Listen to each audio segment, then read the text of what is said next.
Chapter 31, Trust. Trust was a two-way street. There weren't streets in space. Ivil was a little worried that her easy dismissal of Aurora's question about her own personal power would create something of a rift between them. It wasn't a well-played move, and she was silently chastising herself for it.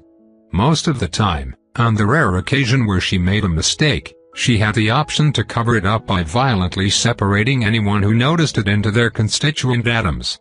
That wasn't an option she wanted to take here, so she had to live with the consequences of her own failure. It was frustrating. Ivil pushed ahead, leading the other three through the corridor and to its end where 26 checked on the console for the next bulkhead. "It's good," she said. They had slowly repressurized the corridor they were in to the same level as the rest of the station. From here on, as long as they didn't poke holes through the walls, they'd be just fine. Ivil pressed a hand against the bulkhead. It was entirely for show. "There's going to be resistance on the other side," she said. Missy tucked her purloined shotgun against her shoulder. "How many?" "I'll take them," Ivil said. "Just stay out of the line of sight." 26, open the door whenever you're ready. The others moved to the side, though Ivil noticed Missy switching the gun from one shoulder to another and aiming it down into the doorway despite her warning. The bulkhead klaxon honked a warning, then the door rumbled open.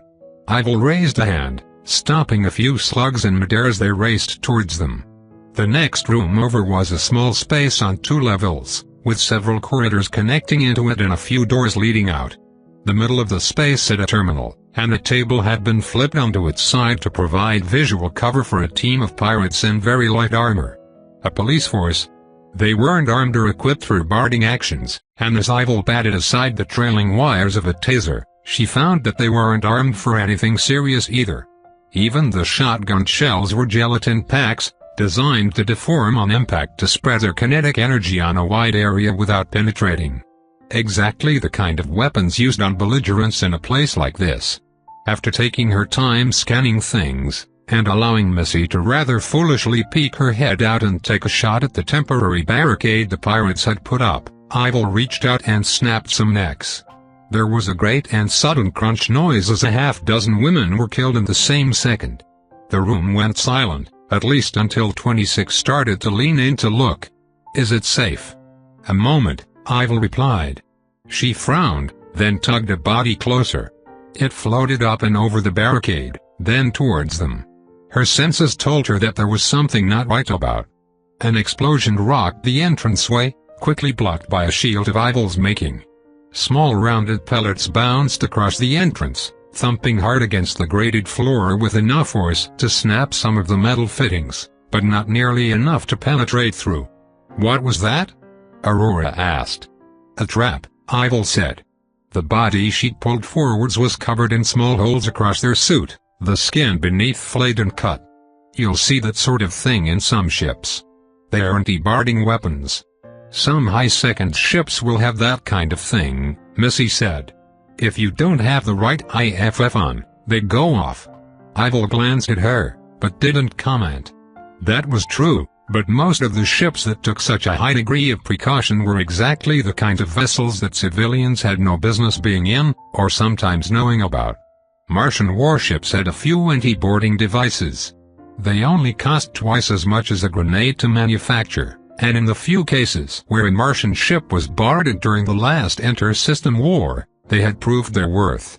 "Should be clear," Ivil said as she stepped in. She glanced up, then around, searching for cameras. When she noticed one, she crushed its interior. "Let's move quick." "Where are we moving to, exactly?" Aurora asked. "I think the center of the station," 26 said. She very gingerly kicked off the ground and floated towards one of the corpses, then with one foot hooked on a rail, she came to a gentle stop next to a body. 26 pried a gun free and looked it over before looping the sling over her shoulder. "Do you know how to use that?" Ivil asked. "Can't be harder than some power tools," 26 said. She grabbed a pair of magazines from the pirate's body and slipped them into her 2-hole belt. "Keep your finger off the trigger," Missy warned. "This isn't the place to be learning how to use a gun." "How about you?" The last was aimed at Aurora, who blinked. "Oh. No thank you," she said. Actually, one of the few advantages of being from Phobos is the lack of obligatory service time. I do know how to use a firearm, but nothing quite so big. Missy slipped over to the pirates, then tugged a small handgun free from a belt holster. She pushed it towards Aurora, who caught it out of the air. "Take one anyway. Miss C-Classer here is tough, but she might not be there the entire time. You might want it." Ivil blinked. C-Classer? She was almost insulted by the insinuation. Though she supposed that with how hard she was pulling her punches, she was displaying about the level of power that could be expected from someone between the 10 and 100 core level. "Is everyone ready to move on?" she asked. When she got enough nods, Ivil took off towards one of the upper corridors. It actually forced her to kick off the ground and allow the lack of gravity to carry her upwards. This junction split off in multiple directions, and if she had done enough breaking the cameras, then from this point on, the pirates would have a hard time tracking them. Which, she imagined, wouldn't be ideal for the pirates' peace of mind. "Is that an alarm?" 26 asked. There was a faint wailing in the distance. A blaring alarm whose sound was carried through the metallic superstructure of the station. "Sounds like it," Missy said. "Is that because of us?" Aurora asked as she pulled herself along with some handrails. She was holding the pistol in her free hand, rather awkwardly, but not pointed towards anyone. "If I had to guess, yeah," Missy replied. "Pirates like this won't be used to frontal attacks, but they will be ready for it. At least a little. They live by the sword, they think violently, which means that they'll want their home secured as well." "You know a fair bit about pirates," Ivil commented. "Just enough to piss them off," Missy muttered. "Look, they'll be mounting some resistance, strong resistance. A lot more than you'd expect from any civilians, but the moment they break, it'll get ugly." "Ugly how?" Aurora asked. "Ugly in the sense that they are not soldiers. They don't have allegiances to a country or people. They are in this for themselves.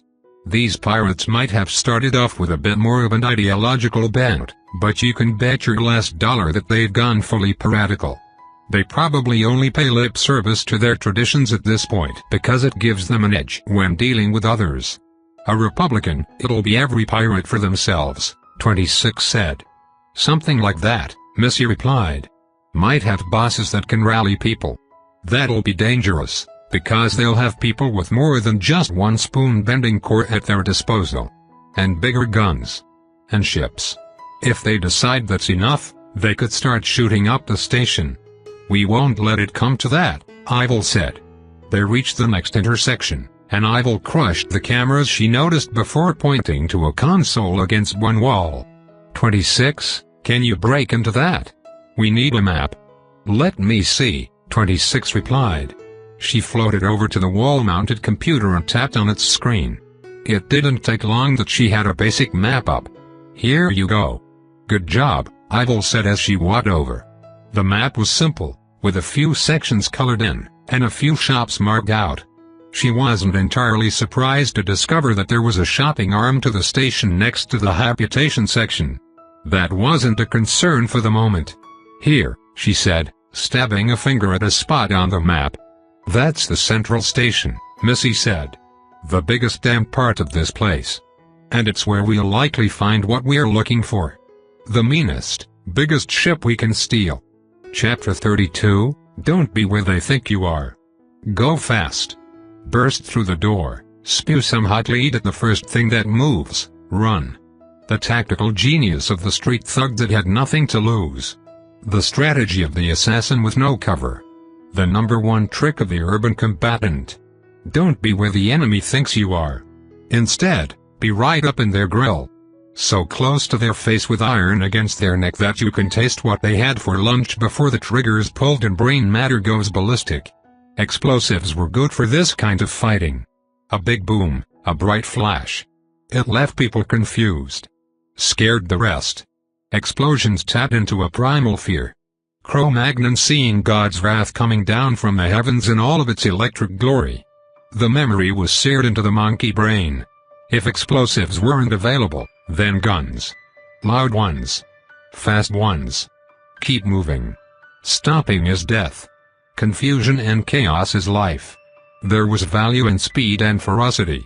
Once, when Ivil was a much weaker woman, when her skills in the art of turning people's insides into outsides were not yet as honed, and when she barely had an armful of course to her name, she'd discovered this truth. Any enemy that could defeat you in open battle was not necessarily an enemy that you could not defeat. Being quick to strike and striking when others would hesitate could turn the tables in an uneven fight. Entering a fight with every advantage you had pushed to the max would set the enemy on the back foot. An enemy on the back foot was a dead enemy. Dead enemies were more coarse, more fear, more chaos. As time went on, she kind of lost that savage edge. There's a certain point in the scaling of power where someone can step back and rely on more traditional, calculated ways of gaining a violent victory. Today, Ivil was exploring her old way of doing things. "Two left," Missy shouted. Ivil knew already, but she nodded and gestured to her left. Two women were ripped out from behind an intersection and sent slamming into the wall opposite. There were more women there too, hiding behind some cargo bolted to the floor of the passageway. One of them screamed. It wasn't a warrior's scream. Ivil put an end to it a moment later with a cracked neck that only she heard. She was acutely aware of how all of this fighting was disturbing her companions. 26 was shaking a little. Aurora was keeping a brave face, but she wasn't pleased. Missy, at least, was having a blast. The ex-woman launched herself across the room, then twisted at the waist like a cat so that she hit the ceiling feet first. She leveled her gun and fired, her new angle giving her a clear shot around some cover the pirates were using deeper in the corridor. "Got them," Missy said. She scanned the passage, then pushed herself down. "Looks clear too." "I can't sense anything," Ivil said as she walked in. They weren't as prepared for us this time. Missy gave a sharp nod. The two of them had been getting along. Missy acted as a very capable spotter and scout. As soon as she understood Ivil's intentions, she'd slipped into a role that seemed very easy for her. Ivil suspected that this was exactly the kind of thing that Missy had once trained to do. Instead of heading straight for the central hub of the station, they passed underneath it. 26 had discovered a small maintenance passage, then disabled the cameras there with a bit of percussive persuasion. From there, they ended up on almost the opposite side of the station. It didn't take long for the pirates to react, but when they did, it was to defend the wrong direction. Ivil and her companions doubled back, came out of another maintenance passage, and were now pushing straight to the main command level of the central station. "That's the bulkhead into the command level," Missy said as she pointed to the door. She casually slid a shell into the underside of her shotgun. "There's going to be resistance there. Automated defenses. Guards. It's the kind of space that you don't want to leave undefended, even in good times." "We don't need to linger," Ivil said. "Or even hold the room. Just clear it, then go. We can poke a hole in a wall before leaving, let the space vent itself out." "That would be catastrophic," 26 said. "The room's huge. That's a lot of air.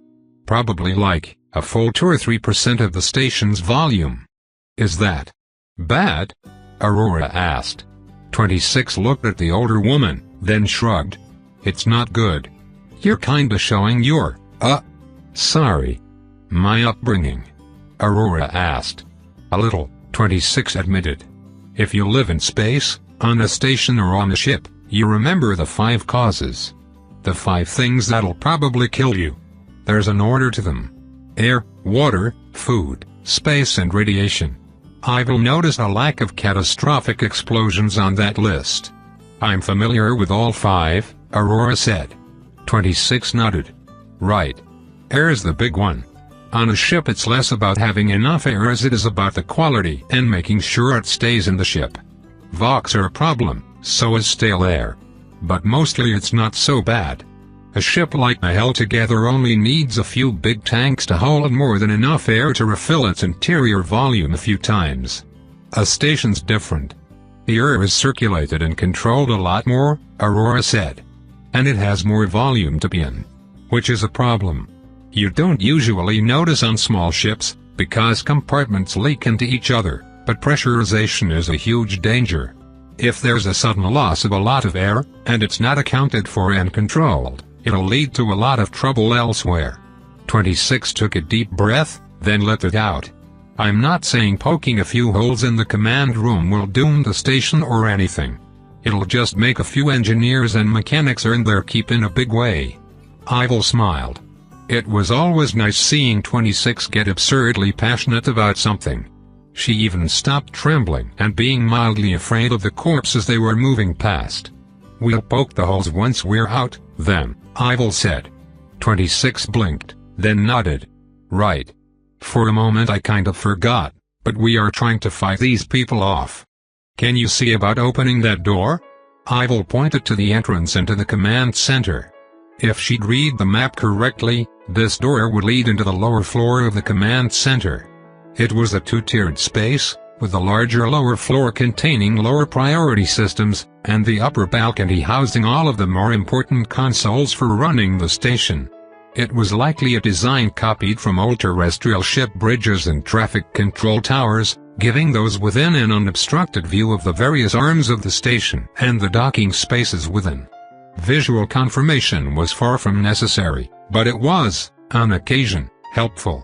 An IFF could be spoofed, and damage might go unregistered, so traffic control stations still had windows onto the outside. What's the plan, before we get gunned down breaking in there? Missy asked. 26 opens the door, and I let loose for about 1/100th of a second, Ivil said. Then we mop up the rest. After that, we find a ship we like, set it up so that the station will let it go, and we head out to grab our new transportation.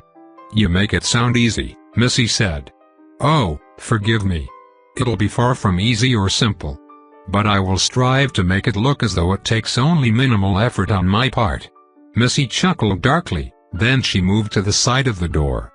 26 and Aurora moved to the other side, both squeezing themselves tight against the wall so that they wouldn't be seen and caught in the crossfire. 26 nodded to Ivil, then tapped a button. The door opened. Ivil sped up her personal perception, pushing herself to the limit for a fraction of a second as she took in the command room with her eyes and her many extended senses. There were, at a quick count, 32 men and women on the deck. Only the women were armed, and they were all either pointing guns her way, or turning to do so. 3 turrets. 2 mounted on the ceiling, another near the front of the room. Only one was locked on already, the others were still scanning the room. She noted people frozen in the act of shouting orders, several screens lit up and red. Alerts were paused mid-flash on several screens, and the room had the thick, cloying scent of a place filled with too many stressed people. Ivil smiled. This would be easy, then. Chapter 33, Fundamental.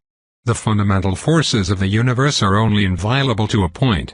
To the layman, they were absolutes. To Ivil, they were a suggestion. So she suggested to time that it take a moment to slow down a little, and the world, with a great groan from creation itself, ground itself to a temporary halt. Bullets slowed until they were crawling forwards. Screams were caught in the air and she could make out minute twitches as the pirates in the command center tried to lock eyes on her. The first step was reducing the threats pointed her way, which meant targeting those pirates who had guns, as well as those 3 turrets. The easiest way to do both at once was to simply rip the turrets from the ground and fling them telekinetically across the room. Pirates started to scream as they were bowled over by flying machinery. Ivil split her attention for a fraction of a millisecond, ensuring that those who were struck received a disproportionate amount of damage from the blow. Next was identifying smaller threats. Those that had the potential to be dangerous but weren't yet pointed her way. She stretched her senses out, and when she found guns, they were shredded apart. She wasn't gentle about it. Pirates with holstered handguns suddenly had their sides ripped into as the weapons tucked away in their sheaths twisted apart. Guns exploded off of counters and from wall mounts, little parts flung across the room with violent force. Ivil stepped forwards, the world still moving at a crawl around her. The motion was quick enough, in real time, that it created a small shockwave that she had to work to negate. The command room and the pirates within had well and truly been caught with their pants down. Ivil decided that all she needed to do now was add to the chaos a little. A hard wave of her arm sent a burst of wind pushing ahead, strong enough to toss people and loose objects across the room. Ivil snapped a few more necks, for good measure, then she loosened her grip over time. To her perception, the world suddenly leapt forwards, time restoring itself like a rubber band snapping. One moment things were caught in blossoming explosions, bodies were only starting to be launched across the room, and the pirates were on the cusp of great aggression. In the next moment, chaos reigned and bodies were flung across the gravity-less space, crashing against walls even as several explosions sent rains of shrapnel across the room, embedding bits of metal into consoles and computers. "Well, shit," Missy said as she took in the room from the partial cover provided by the door. The only living pirates were in a shape where they were probably wishing they weren't. Though, there were a few that had hidden behind consoles and machines and who were still cowering. Ivil took note of them, but as long as they weren't reaching for weapons, they weren't worth much of her attention. "It's safe," Ivil said. "I bet," Missy muttered. She kicked into the room, floating across towards the upper tier. She seemed to be relaxing, until she snapped around and fired at someone hiding behind a console. "You missed one," she said. "My bad," Ivil replied. She hadn't. That person was harmless. But she wasn't going to devolve into an argument about her skills here and now. "Aurora, 26, do you want to come in?" "It's likely safer within," Aurora agreed. She stumbled into the room, magnetic boots awkwardly clinging to the floor. 26 followed, looking around as though she was expecting to be jumped at any moment. Ivil escorted them up a set of stairs in the center of the room and to the main command terminals. These were large machines, with seats that had harnesses for cybernetically enhanced people to control the entire station with their mind interfaces. Still, the station had plenty of controls that could be inputted manually, and 26 gravitated towards those. "There's a list of ships here," 26 said as she tapped a few screens. I'm not getting much more than names and berths." "No cameras?" Aurora asked. Missy glanced back, but then refocused on the entrances into the command room. Ivil, in the meantime, was slowly choking out any of the crew that threatened to distract anyone with their incessant living. "Lemme." "Okay, here," 26 said. She tapped something, and the screens at the front of the room, above the windows overlooking the arms of the station, switched from diagnostics and timetables to a grid of cameras overlooking the individual berths. There were 26 in all, and over half were occupied. "I suppose we have to make a choice," Ivil said as she scanned through the options. The moment reminded her of ordering food at a cheap chain restaurant, almost. She pointed to one of the ships. "What about that one?" 26 followed her pointing finger to the screen, then she glanced down. That's the Safo. It's a guided missile destroyer." She tried to pull up more, but there was very little. That was not unexpected. The station hardly needed that much information about a ship parked in one of its berths, even if it was wearing their faction's colors. "I like it," Ivil said. "Shall we take it out for a spin?" "It's a destroyer," 26 said. "It probably needs a full crew. Or at least more than 4 people. It looks relatively modern," Aurora said. "It might actually only need a couple of people to operate. The problem will be getting the clearance to be accepted by the ship's AI. If it has one. Pirates didn't often use full artificial intelligence in their ships.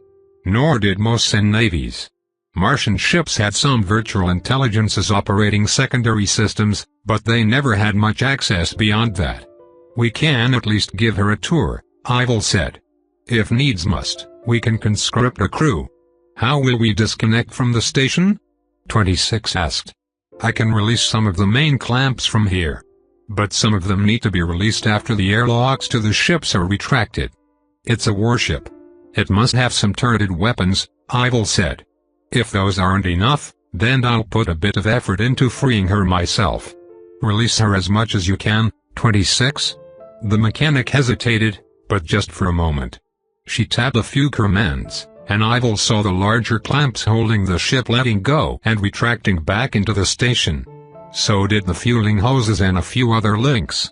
Then 26 switched to the commands for other ships and started to enter more commands.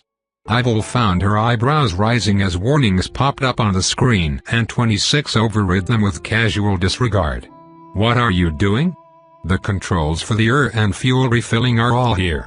I'm locking some clamps, pumping the ships with fuel past their limits, and I'm emptying the station's air tanks into the ships past their capacity." "Will we have a dozen exploding ships to deal with?" Missy asked. "No. The system's not that poorly built. Just a lot of ships with a lot of fuel and air, locked into place. I can't really do more to sabotage them than that. This might pop a few safety valves, and if they didn't do regular maintenance, it might cause a leak, but that's it." 26 finished inputting the same commands for every ship currently berthed, then she moved on to another screen. "This, on the other hand, this is just mean," she said as she pulled out a small keyboard from below the console and started to tap something into it. "What are you doing now?" Aurora asked. "Is that the IFF registration?" "It's how the station reads the ship's IFF. It can be changed. You're not supposed to be able to change it so easily. Otherwise you could trick others out in space. But these are pirates, and that's exactly the kind of stuff they do." Ivil grinned. The change was small, but it would mean that the pirates' automated gunnery systems wouldn't know who was a friend and who was a foe. The default in those cases would be to hold fire until a human operator confirmed things. The fact that their new IFF tags were all insults ranging from the dirty pirate to the gormless asshole was only more amusing. It was petty, but it was what 26 could do, so she was doing it as well as she could. "We can't stick around here forever," Missy said. "They'll want their command room back." "You're right," Ivil said. She snapped her fingers, and then noticed all of her companions wince at once. There was now a fist-sized hole blown into one of the walls. The suction of air being pulled into the void was enough to drag some loose materials towards the hole and make ears pop. Some free-flowing blood started to pool on its way towards the hole. "Let's head out." Chapter 34, Gatling Gun Blues. A modern spacecraft was a piece of moving art. A machine that allowed mortal man to master the most inhospitable of environments. It unlocked the solar system, and maybe one day the stars. Some were venerable ancients, mistreated and uncared for, but still valuable. They were a stepping stone on the path of progress. Or so an overzealous museum curator might say. The Valkyries treated their ships with due respect and were diligent about maintenance and keeping them in working order. These weren't cargo vessels, sent across space to deliver planet-made crap. These were pirate ships. Warriors of the void. A single fault could cascade into a disastrous failure leading to a lost ship, and a loss of piratical profits. So Ivil expected that the CFO would be in pretty decent condition when they got to it. Whether or not they'd be able to take control of the ship with just 4 people, only 2 of whom had proper experience at the helm, was something else entirely. The CFO was berthed relatively close to the center of the station, only a few corridors away. Ivil and her companions took their time getting there, however. She wanted to give the others time to catch their breath, and recuperate otherwise. "Is that it?" 26 asked as they walked through a corridor. One wall was lined with glass, and a ship was visible through it. Ivil scanned the ship at a glance. The CFO was an Earth-pattern ship at its core. That was to say, its decks were laid out long as opposed to tall. The bridge sat at the middle rear, covering a trio of large engines. Before it was a flat deck on which a large turreted cannon sat.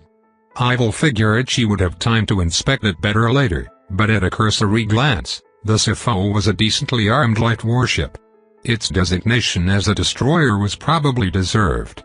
It was too light to be a pocket cruiser, and too bulky for a frigate or a blockade runner. Then again, she was thinking in Martian ship classifications. No 2 nations in the solar system could agree on a proper classification system for warships, and some systems contradicted themselves. After the first inter-system war, Mars and Earth both signed treaties outlawing the construction of cruiser and larger ships. Then they both immediately started building massive carriers that fit one loophole or another in the treaty, then turned around and called them everything from light auxiliary battleships to war-capable utility ships. In any case, the Sifo was a tidy-looking little warship, bigger than the patrol ships and corvettes that swam around the void near Mars, but not by too much. It was a respectably sized vessel for pirates and ne'er-do-wells who likely couldn't afford the infrastructure to operate larger, capital-class warships. "She's gorgeous," 26 said. "She'll do," Aurora replied. "Assuming we can pilot her at all. And that we eventually give her a fresh coat of paint. Maybe black and bronze? Aren't those the Phobos colors?" Missy asked. "Yes," Aurora replied. "If, hypothetically, we manage to keep the ship, then we'll need to register it somewhere. And you're the only one with the clout to do that." "I get it," Missy replied. "I could probably get a Hamier registry, if I called in a lot of favors." 26 turned, blinking innocently at Missy. "I don't think she'd look good with a clown nose." Missy sighed. "Not every. Never mind." Ivil smiled. With the tension of assaulting the command center leaving the others, and the impression that they were almost out of here rising, the others had started to relax a little. They were bantering, talking about inconsequential things. Ivil wasn't entirely sure how to insert herself into all of that, but for now she was content to stand aside and enjoy it. They came around the corner, and Ivil reached an arm out, stopping them. The corridor was empty. This was the loading passage that ran parallel with the Sifo. It was similar to the room they'd stepped into when they left the Hell together. A large space, with racks and storage for tools at one end, and loading vehicles sitting idle in the center. Crates of supplies waiting to be loaded onto the ship sat there, hooked to the floor, and Ivil noted a screen with a list of maintenance times and a schedule on the far wall. Anyone leaving the ship would pass through here. But since they were all ostensibly pirates as well, there was no real security in place. "What is it?" Missy asked. Her borrowed gun came up and she went on the defensive.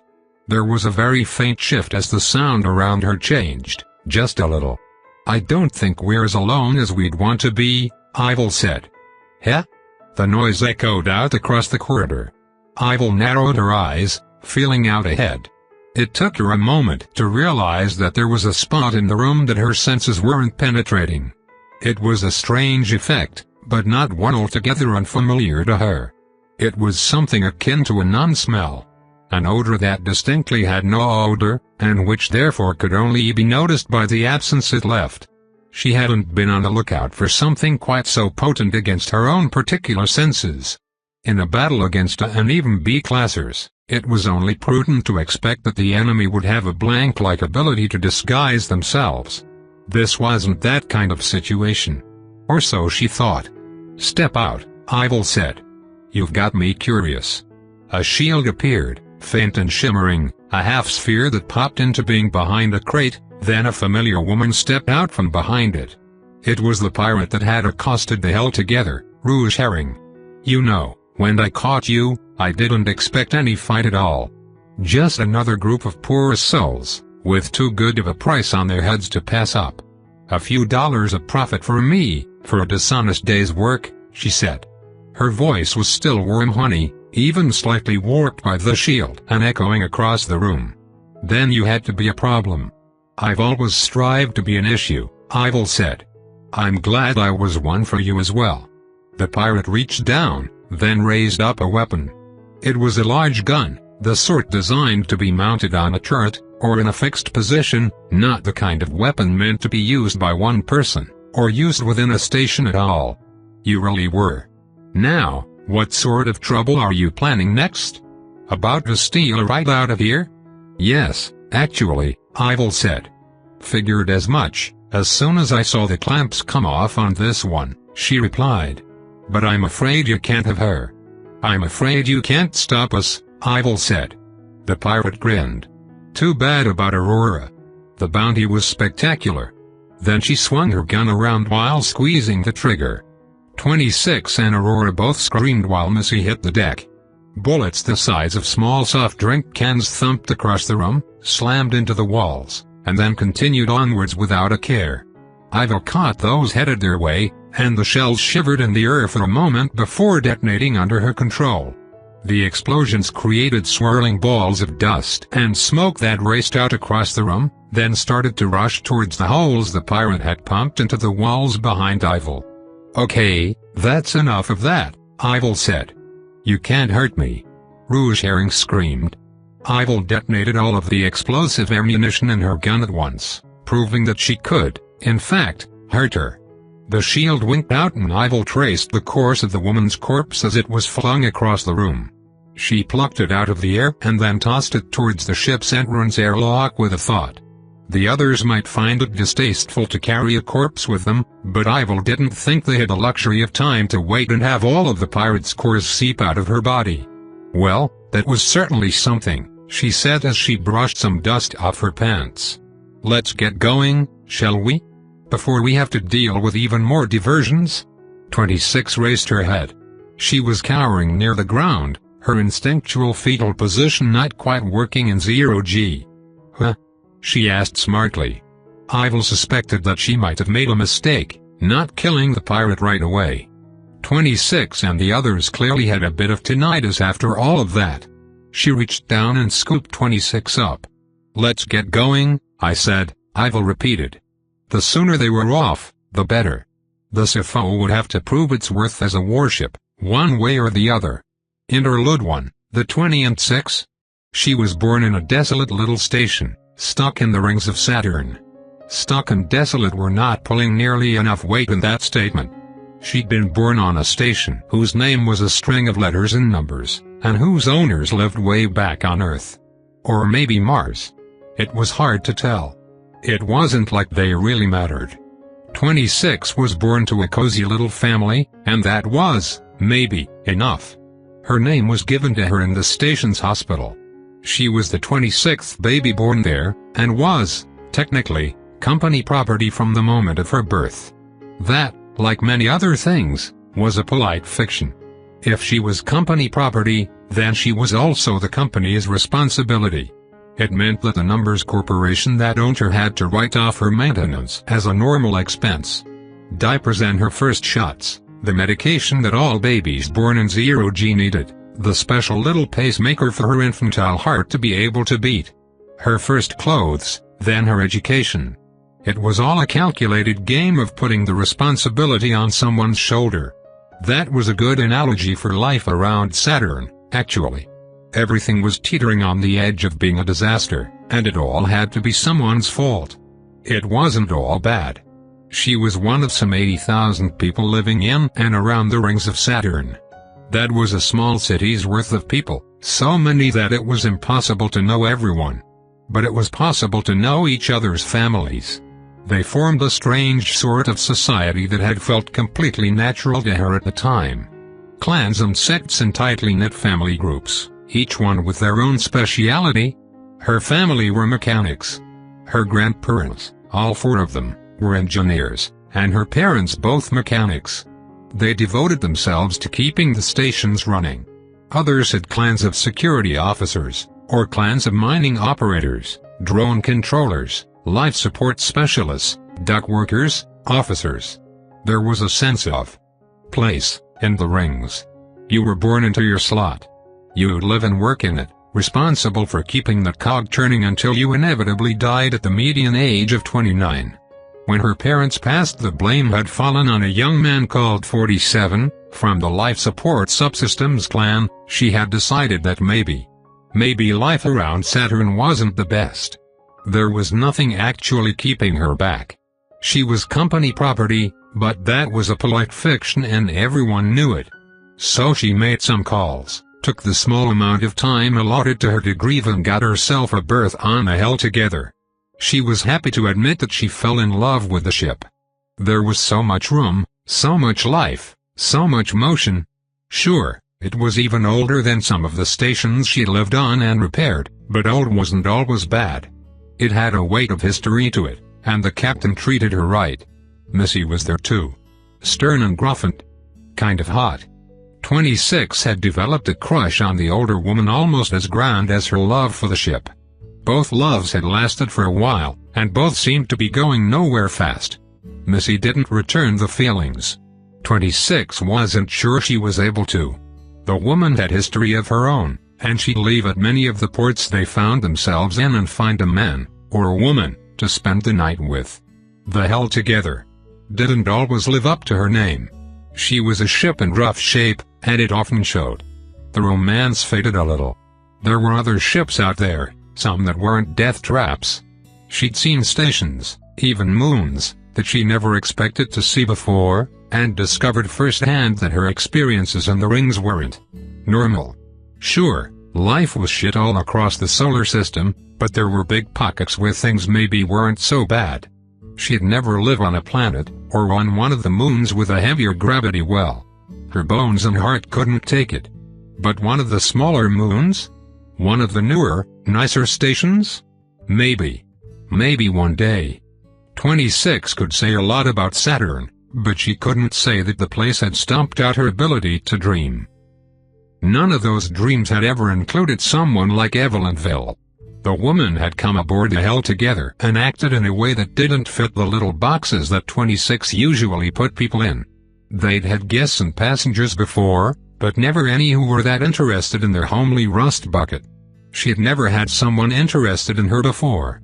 26 might have been a little innocent, but she wasn't stupid. Evelyn was hiding a whole heap of stuff. She was powerful, way stronger than was normal, she was probably rich, she was well educated, and she was kinda hot, but in a very domineering, overpowering kind of way. Even if she acted very maternally towards 26 herself. She was uncertain about her emotions regarding everything that had happened, and the act of storming a pirate station, eliminating hundreds, and then presenting 26 with a core did nothing to clarify her feelings on the matter. Cores were expensive. Cores were worth a fortune. The one she had was probably even useful, which meant that if she figured out how to split it and sell that split, she might be set for life. Well, life as long as she lived humbly. In under a standard week, Evelyn had swept into her life, flirted with her, she was pretty sure, flirted with all the other pretty girls on the ship, she was more certain of that, then murdered a heap of pirates, gave 26 an entire core for no reason, and now they were waltzing into a ship that looked like it couldn't be any more than 2 years old. 26 knew that if it wasn't for the adrenaline pumping through her right now, she'd be a hyperventilating mess in a corner. "Can you open the door, 26? She jumped, then looked over to Evelyn. The woman was standing, as if there was gravity, next to the final airlock door leading into the SFO. "Oh, yeah," she said while cursing herself for not being more articulate. The door was new, sure, but it wasn't operating on anything too sophisticated. The hardware was nice, but the software was dated, and whoever had put it together had never patched out the exploits that could get the door open. She tapped into the commands, checked in the maintenance log, took note of the last name on the registry, then tapped out. Then it was as easy as opening the maintenance menu again, typing in that name as a pass, and running a physical diagnostics test. That same test included the door opening and closing, which made it all terribly easy. "Well done," Evelyn said. 26 tried to suppress the happy thrill that those words sent down her spine. She wasn't a dog to go all happy just because she got a little praise. She'd need a lot of praise for that. Pouting to herself, 26 allowed the others to get past her into the ship before she followed them. Evelyn was still floating the corpse of that pirate captain with her, for whatever reason, though she did opened up a locker just on the inside and tossed it in without a care. She floated around it as she followed the others deeper in. The airlock shut behind them, and they were all inside what might have been their brand new ship. It was gorgeous. Sleek panels with evenly placed handholds. Brushed aluminium grating over maintenance access points. The air exchange quickly siphoned the air from the lock out of the room, with barely a rattle and no signs that there was an active fan. The ship was only partially active at the moment. Life support was on, but everything else seemed to be on standby. Still, it was quiet, far more so than a Hell Together ever was. "I'm not sensing any life on board," Evelyn said. "You can do that?" 26 asked. Evelyn looked back to her, amber eyes, almost the same color as a warning light, meeting her own. She gulped. I can, Evelyn said simply. I suspect the bridge is above. That's usually where those things are. Will you be able to give us control? I'll try, 26 said. She didn't want to complain. Right now, there was an opportunity the likes of which she never had before, one to turn her life around, to make it so much better. But why did it have to come from the scary hot lady? Interlude 2, Aurora. Aurora con hi vik phylum vivico banho da type quanta and bomet kante quap bean. Ko dung sang mit bang, ko shooten gung keen hung goi kuk bat thou lam vik. 26, ko tho main ho behauhak, voi vatien lane fiatruak ki ho lane kaute. Ko kai mat mit luke ethi favio kak koche ko train te. Saw do ko tu din 6 min fia saw tram keith wat vi bat dao che chan don vade quatrin tu koi dong company that la. Niu, nang 26. Timur cash. Ko da aimat quan zat chuang dang vat lai tu mit tu ko o fia sava ethi noter one oi bain ken min ki ko tich kuk timur cash ta and bo te chen hot dong voice udidu. Lak quan. Aurora da doak no oi duang trong mat jadin kui talk. Theo mut kashna odo. Koda doag devi jatri kuanang luke tu ki kon ho. Koda doag de rang noi ko timthe mut ngoi dak byat vokonang luke, theodolon him vukua kotoi voiband then vajadin, ethi duangoi do trothan mut fantrong da and titun kuramin, hoekan had logan ket ho voijadinko. Nang bang nang do makba ko rang 26 limet doi twang kahap dan. Aurora sakong gai thue koe. Sa kim wachai and doxing. Roy kun hung goi kuk nua. Missy rolang lamet dang jian deep. Kong komit fong kashunk shuna otiat lo dudo, nung. Aurora came thay koe da dung. Trong wa trong hop, lich su kua koe kyra dudo, vathuk te la koe komat va iloi vaju chung and jo. Tine hi ain, Missy kong came thay min lamet mua ethi do. Koe ko the dalam huve. Trong nung hop bun thuong, nung trong hop na ithi kong bun thuong. Auroran hin goi fu nuka trong fong, goi da tu min goi va oghe tha and trong nu the koe thaok v6 tri ko kwai and luke long hat trong kong jian na e. Dudo fu hop voi koe, dudo hoi ko chu. Ki Aurora lane duong, tam tri koe ban ron voi ratten hi van ethi. Cha and dine hon la e. Train mat kan te toi tain kai aim tun, sala ko hoi ka oi kan kua koe trua kim wa thu tro nain ga I keng I aim trong vatham kai ko the tro nain toi te. Ko mong doi sadan thoi jian ethi hawk mat shoot, ethi thukin mat so kinang, sa do ko sadan hi thong samak vam wa thu so kat kan. Held together doak cho lamad kan tain ho by mat kan te makong isa likn hinlan thu hey. Mat kan tema mat gorn hu kosakong by bat gap gay tido. Aurora komat va iwaya cute twang vk da fan boy ke hoch ko da the doi va o fat ka oin hu chang van ko, suk shuat han kua ham doi sa hook shung kwan series da the doi wa thu, va komong won ko the guimet so thong tinlien lak tro le phobos. Matsong gorn hat in sa the min lumit kai dao. Ko lak dao. De kong fi la luke ethi momong vi sutra thu. Ko tap trong leva o Evelyn, Roy ki dai ki thegoi funu dun hen vi fi min. Ko villa. Mat bayan. Kong ai thu 6 nano train held together. Aurora da. Tam thoi vai mong ki gap missy, goi ko vichan zak la ku funu toi te ethi gi up Aurora thu gi an trong mat ho ek hey dame, nong gaira, cha ayan dai dang la fi yen tin. Sardola tek maidwen goi ban kila kua koe. Lien min kua ho kong rorang hun hung no luke j jo kua ho. Quan trong hun, adeptus and Celia fuck tong Evelyn. Dudo kong han ta and bat thuong. Ko rat and hiu tek make shung quan phobos, mat trang rat gan sao. Hoda doik shu voi chin Aurora bang long tut for su tun kin ki koe kong kai su that rang koe komat va ikin thuk kotloi. Dola tarn bo tin du tun jau kua ho. Kashma and Celia, savant son of Pendergast, goi ju mang loing gai ain so, nu tu kua hoi wet mop, da doik shu voi Evelyn dang la fi la la ko do dao tien me rorn hun thay. Ko da doak da o tau ethi nung thay nung tin hiuk sa hoin huve. Nung kong. Konan thamet and Ryan hap dan vakwai and Luke kuatek maids, kola lamet ngoi hang si, duna I that dak byet, doik shutat voimet ngoi funu dep tray, hap dan kong came, vabo now ngu gok kuakodan hay dan ket luan silam.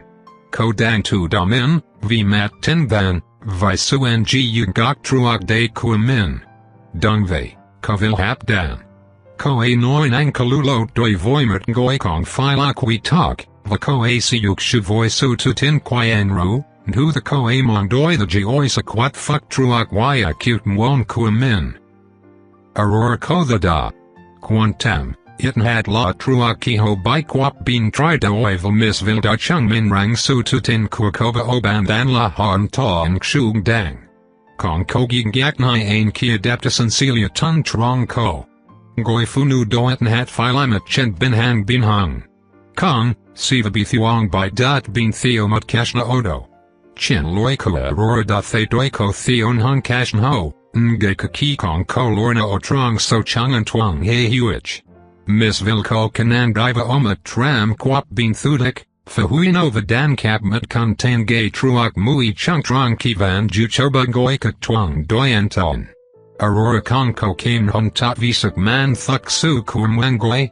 Min jauduk vikingim kokoda og duchin ethi danjangoi kagdua train sak man kua keen thuk, mwak one hiva sihuich koho. Kwayan luke tiet dorn huthana inam gai fem 6 kua ko. Miss Vilko filachan bin hanga kong? Dudo sa cho fape ko a trong bat siudugi ko aim won. Nong chen bin hangarat ep the kashksan how. Phobos ko he chen bin hanga trong so kakjat din kwitok kua no. Kala sao hoa ko kong uat ram goi trong hung ngu kuamin, itin hat la theo tundon. Nhin chung, kala ko kong vaying goi hang bi trong tarn bohimat tawa. Ko gap tram la song goi hang si, vamut goi ko the song kadoima kong gap mut goi hang o. Aurora? Aurora jitmin, Roy Korgang Jun hip tim dap kuamin bintin labang no luke kua waya cute kivat dam barang cheek matna kui tak kua koda va odung 6 try. Vang. Ko hoi. Ko vilmim koe, nu koing goong den gak nai ain. Ko mit vet mo train fan guk trang kua ko. Toi byet min ko the lam fan ko, nong kongi min ko the kshu lida aki thong lien lak kong? Oh. Kaido konkwa fuck tap. Hey ma oi salulo. Muten yu container ida okthiat kaya the hung goiko rat et da o tau sudung. Kwap bean, missy noi. Ko da chan mit chofia sa ban lay kua kante, dojing mit bo bang duken hun voi thong tin dinuang train dover kak not duken chokak dung ko de duken kua kante. Toyko the thu, aurora noi. En ngi la dung ji on a grave. Confide don ji on chu, missy type talk. Kwap bean kong ko he thong do o tau cha I ain dung, chung kong filak wantwe, hey kong tai, hey kwakja. Chung tam lane hung ai chung ko the van hate hoba o 6 try. Ban hat chung lane ki bandai. Delan hung ten kwap bean sandu, ngia la chung ko the tu dung ho how hat kaki thong. Aurora tim thay tram li ain lak kai kashan hung tram cook machut. No gen mit cash dang gak hi ain voi ghe tha ain trong mimis vilvan dangoi. Aurora goi xiong, roy that day and ta and vo ghe. No.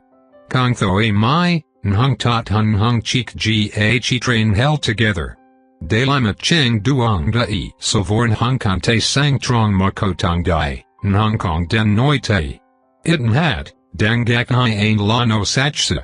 Hey ma oi saw. Duocho Aurora kane kua held together, kovil noi. Aurora, kova long thong bao voi tha ian trong rang chung ta sap koi hun he? Sa do chai and sang nghe tat kakak kane. Toim won nghe fan ang ki chung ta roi dai. Fanung. Aurora hoi? Vang, toi chola sa ko cha ian do. Kokong ko thoi jian, voi vi che kwan, so he cho mang song kua min. Vata and bovik fat henra rang Ivil and limet ngoi fu nudian, ethi thuk su kan huk hao kwa ku hung dunk ku honga I hame. Hoda thuk sufa hu imitrong hung to chuk kwap bin kong on din hatorvan die. Dudos a kohakwa. Kolala haukwa tot, nhinchung, vikwap bin lakenba, nung haukwa sakse ribat kathana o, vakokong bia chung salagi. Chung tavan. Sadin samak chu. Noikovel quiet din rangarura bay jola tunan kuako, theorora haun hu kong the lamgi. Kokong shuk minko thich mukdobat lupa e, mukdo faktung na e doi voing goi kakong. Ngakamat goi dep treva man min hu kavel. Kong fi dola noikom won densao? Evelyn hoi? Toi kong thalai digi chunk ta kong the type tuk. Macdu. Toi ko them won noicha ian voi kovin hungi thuk su dang dinruk shu kwan samok, vi toi came than hu min dang bolomit man gate kwan trong kuakaudo, vi toi gate kaudo. Vang, tat nai ain roy, aurora noi. An ko the thamvan toi bat si yulupna o an won. Doi da, kong, do kong fi lan hungi ko an won noi. Ta and boat in huang na idalang fi tat kasuda o talva no luk kuakoe, no ha and ta and volai. Interlude 3, Missy.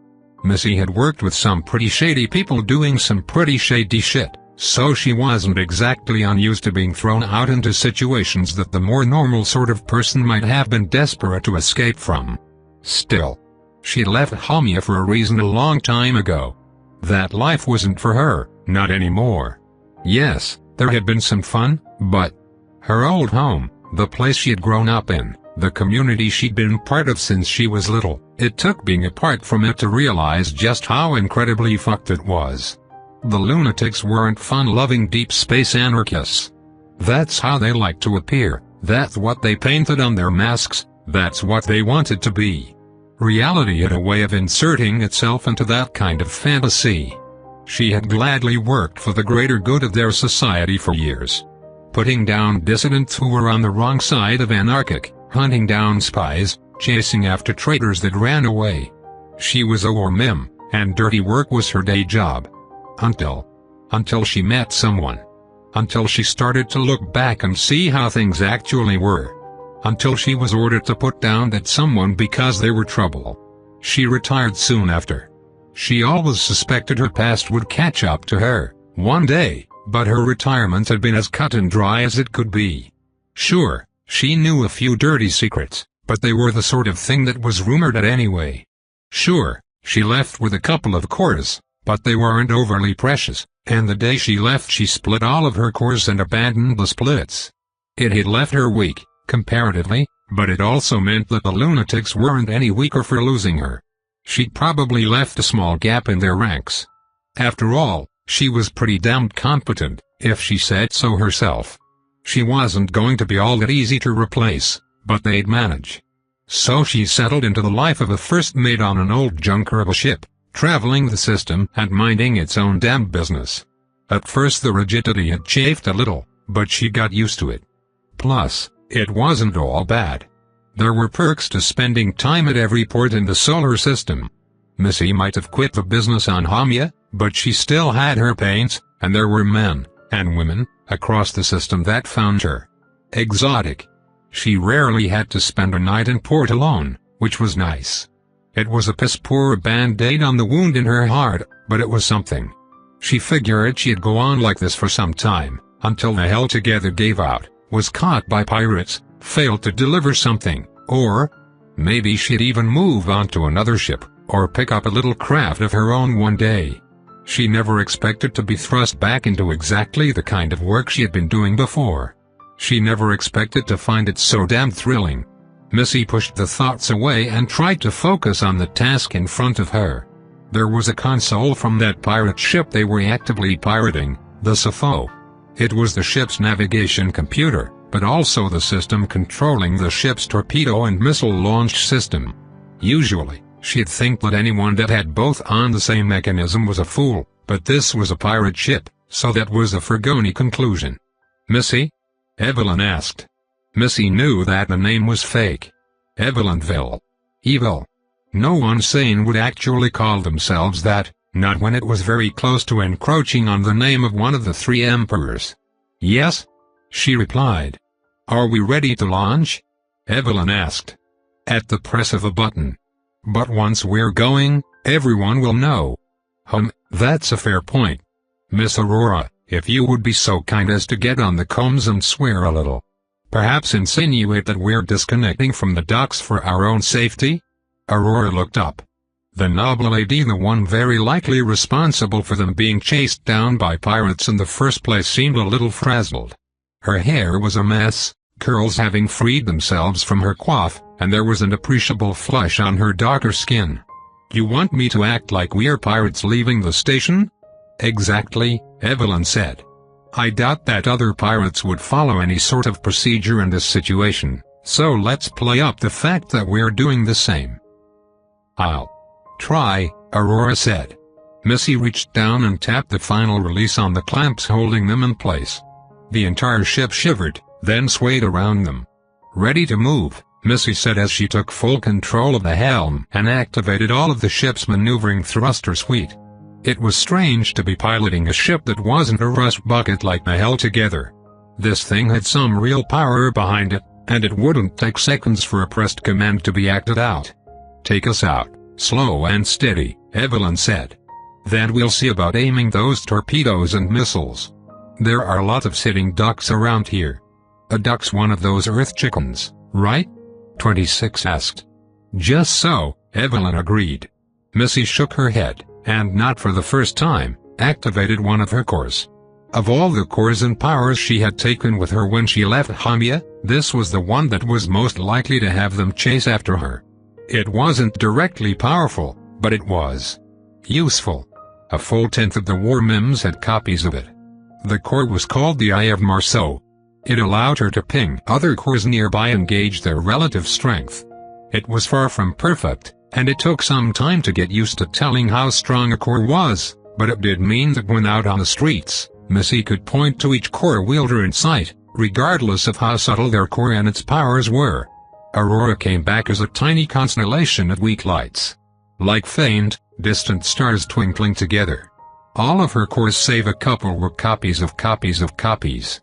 Weak, but slowly repairing themselves. 26 came back as a single point, a weaker star, but not entirely faded. Her core was likely a second-generation copy of its original, and it had matured successfully. Missy's own cores glowed bright within her. 2 fully regrown cores.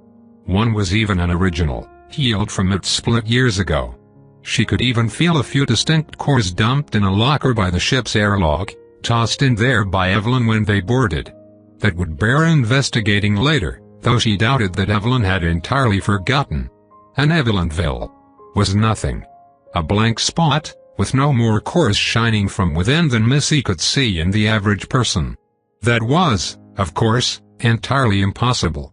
Missy, can you spin up targeting and send it to my seat? Evelyn asked. All right, Missy replied as she did just that. Her hand rested on the ship's yoke, and she gently pulled them up and away from the station. She felt a slight, momentary bit of acceleration, then nothing again as she let the ship drift. She had an idea what Evelyn was aiming for. They'd play the part of pirates on the run from some trouble in their own station until they were poised to strike. And then they'd let loose with everything the CFO had to offer. That was actually a fair bit. Missy had an eye on the ship's weaponry, and every tube was filled with anti-ship torpedoes, EMP bombs, and MRFs designed to disable entire small convoys of cargo haulers. There were even more torpedoes and missiles stored away and ready to reload automatically. So many targets, so few projectiles, Evelyn said as she idly tapped the targeting screen next to the captain's seat. Want a list of priorities? Missy asked. Or just go for the biggest, meanest ships around the station? Yes, that was always my favorite tactic. Find the biggest, meanest, strongest person in the room and kick their teeth in. It puts everything in perspective for the rest. Yeah, Missy said. She eyed the back of Evelyn's head. Who the hell was this woman? We'll just shoot a bit of everything. I want to keep some ammo for our trip as well. Something tells me having empty tubes wouldn't be the best option at the moment. Do you agree? Evelyn half turned and met Missy's eyes. She didn't know what to think. There was no anger, or fear, or condemnation, just a steady, curious gaze. "Yeah, I guess that's not the worst idea," Missy said. "Should I get ready to launch us out of here as soon as you've fired?" "No, we need to stick around to keep the hell together safe. I plan on that ship making it to Callisto no matter what." Yeah, this woman was weird. Missy had to get to know her more, before she pulled out another weird trick. Chapter 35, Initiative. Initiative was everything in space combat. Some would say it was everything in all forms of combat, but it was especially true when people were fighting in the harsh vacuum of space. The CFO had initiative. The 8 torpedo tubes atop the ship opened with a staccato of thumps, heavy metal plates shifting aside to reveal the dark pits within where 6-meter-long rods of explosive death were waiting. Ivil, in her brand-new captain's chair, punched in the target coordinates for all 8 torpedoes. They'd each have their own unique target and come in from a very specific vector. Missy had primed things already, and now all she needed was to press the button to launch. "Missy, are the point defense guns up?" "Looks like it," Missy replied. 26's head rose up from behind her console. "We're going to be shot at?" she asked. Ivil blinked. She would have thought that it was a foregone conclusion. Shooting at people usually opened yourself up to being shot at. Retaliation was a religion, and Ivil was its head priestess. It felt strange to be working with people that didn't understand that on a fundamental level. Once they see us shooting at them, they'll obviously want to shoot back, Aurora said. Missville, can you give me the names of the targets?" "The station, near the end of Arm Gamma and in the center of Arm Helios," Ivil said. "Then a strike against the corvette parked next to the Hell Together. Another against the destroyer above us, and the remaining 4 torpedoes are aimed at the defense emplacements around the station." "I see. Give me a moment?" "Certainly," Ivil replied. Her hand hovered over the launch button as she turned her attention towards Aurora. The noble took in a deep breath, cleared her throat, then gingerly pressed a button on the communications system. Ivil squinted. That had established a direct connection with the station. "They are in Arm Gamma. I repeat. Arm Gamma. The arm is sealed. Hit it now," Aurora shouted. It was very theatric, and incredibly, impossibly, fake. It reminded Ivil of her soaps. Actually, the drama turned up to a point where it aired away from believability. Aurora cleared her throat again. "Arm Helios. Strike at Arm Helios. Oh God, oh Lord." "Wow," Missy said. "Are you aiming for an award?" Aurora turned to glare at the war mem. "I'm aiming to sow confusion," she replied before tapping the combs again. This time she broadcast across all frequencies. "Warning to all ships, the defense turrets have been compromised. The corvette Marie Antoinette and the destroyer Joan of Arc are relaying codes to the turrets. They are betraying us. They are with the enemy." Ivil waited for Aurora to close the combs before she started to clap politely. "You really put your heart into that," she said. "Why thank you," Aurora replied. She was slightly flushed, but nonetheless tilted her head back a little to display her noble nostrils. "Will that work?" 26 asked.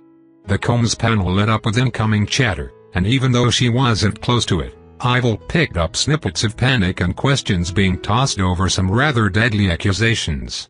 "It'll muddy things a little," Ivil replied. Then she pressed the button. The CFO's maneuvering thrusters immediately fired up to counteract the downward push caused by 8 torpedoes leaping out of the ship. Ivil closed her eyes, slowed down her perception of time, and followed their trajectory. Without any fragile organics to worry about, the torpedoes had nothing to stop them from accelerating as hard and fast as they could, which meant that they rammed out of their hatches and immediately burned nearly all of their fuel as soon as they were lined up. 2 of them were the exception, their courses requiring a number of small deviations and changes. The pirate fleet was in a state of readiness already, but they were not at full battle readiness. Shields weren't up, and point defense guns were still offline. A few tracked the torpedoes, but they registered as allied for the moment. At least until the first few struck, and the primitive AI in the ships around the station clued into the fact that something was terribly wrong. The corvette and destroyer exploded spectacularly as the torpedoes rammed into them while still burning hot, then detonated just within their hulls. The explosions set off a chain reaction, catching the air within the ships on fire and lighting up munitions and fuel. The strikes against the station were far less spectacular. The projectiles slipped through the thin walls, then detonated themselves. There was a rush of fire as the air burned up, but bulkheads slammed shut in an instant. The conflagration was mostly debris thrown out and away from the station. The defense platforms stationed around were both interesting and not. Ivil had a good sense for vectors and angles. It came with a number of her lessicors. So, with that, it was simplicity itself to have the torpedoes strike the platforms at angles where the majority of the debris from their strikes would be propelled in a useful direction. Notably, right into other nearby platforms. Space filled with point defense fire about 3 seconds after Ivil pressed fire. Mostly, these were aimed at the largest chunks of debris now floating freely, and quickly, away from the targets she had struck. A few of those attacks were sensibly aimed at the SFO. Ivil batted them aside. Powers that allowed a person to have a shield of sorts were quite common. Powers that allowed them to place immovable, unbreakable shields wherever they damned well pleased were less common, but Ivil didn't want the paint on her brand new ship scuffed. "Goddamn shit, Missy muttered as she tried to grapple with the controls for the SFO's main batteries. "I've got it," Ivil replied as she slipped command to her captain's chair then assigned priority targets. There were a number of defense installations left, and a few ships that were both threats, and also within the firing arc of their guns. Their shields were up, of course, and now faint glimmers of light were appearing around other ships as well. The entire pirate fleet was rushing into a state of readiness. It would have been so easy to ruin it all, to sweep all of the ships aside, crush them, then casually extract what few cores she could sense. But no, her cover was holding on with barely nothing at all, but she knew that there was a difference between people suspecting that she was powerful, and people knowing who she was. "Aurora. Get the hell together on the line. Tell the good captain to burn out of their berth. Missy, take over one of the dorsal point defense guns, snipe out the clamps holding them in place. 26, are the engines hot?" "Super," 26 said. "All right. Everyone, hang on, we're going to start a light acceleration burn. 2GS. We're leaving and we want to make it clear that we won't be around for long. Let the pirates blow each other up if that's what they want. We're leaving." "We're running away? Can't we blow them all up?" 26 asked. Ivil blinked. "That's bloodthirsty of you," she said. "Well, they're pirates," 26 replied with a small, rather innocent little shrug. "Don't get too excited," Missy said. "We're still outnumbered too many to 1. Get in your station's crash seat." 26 did just that, strapping herself in quickly. The others did the same, though Aurora needed a moment to puzzle out the straps on her seat. Ivil did up her own, mostly for show, then gestured to Missy. "You've got the helm," she said. "Aye," Missy replied. There was a lot of sarcasm in that one syllable, but she nonetheless took command of the ship, pushed up the throttle a little, then aimed it forwards and away from the station. Almost as soon as they had a heading, Missy was back to controlling the dorsal guns. Ivil closed her eyes and felt things out. The Held Together was still in its berth, but it wouldn't be that way for long. Most of the clamps had let go already, and the ship's engines were on and lighting the station on fire with their thrust as the ship tried to pull free. A quick burst of surprisingly accurate fire from Missy ripped apart the connection between a clamp and the station, and the ship was able to pull itself free with a wrench. Ivil almost felt bad for it. The Held Together was only barely living up to its name before, and now it had to deal with a rather forceful extraction on top of the rest. Still, it was free. "Ah, the captain's asking for a location to meet up in," Aurora said. Ivil did a little mental maths, then sent some coordinates over. They were a few hours away, assuming that they only moved at a very slow, steady pace. Still, it would be outside of the average gun's calculable range. They were, for the moment, free, leaving chaos and destruction in their wake. Chapter 36, Somewhat Fragile. Spaceships were always exceptionally fragile things. It was hard for the layperson to understand that, sometimes. They'd look up and see a kilometer-long warship, all swooping angles and bristling guns, and think that it would take an act of God to rip that apart. The engineers and spacers, however, knew the truth of it. Slap a meter-thick brick of pure depleted uranium on the end of your ship? Watch it become one of the marbles in a Newton's cradle as the block is rammed by a tungsten rod going a full % of C. You'll see the brick on the other side of the ship leap out into empty space, because conservation of energy was a right pain in the ass sometimes.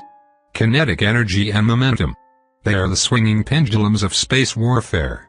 Big, juicy vulnerabilities, right out there in front where everyone could see. So what does one do when Newton wants to do nothing more than squeeze your ship's metaphorical weaknesses in a vice?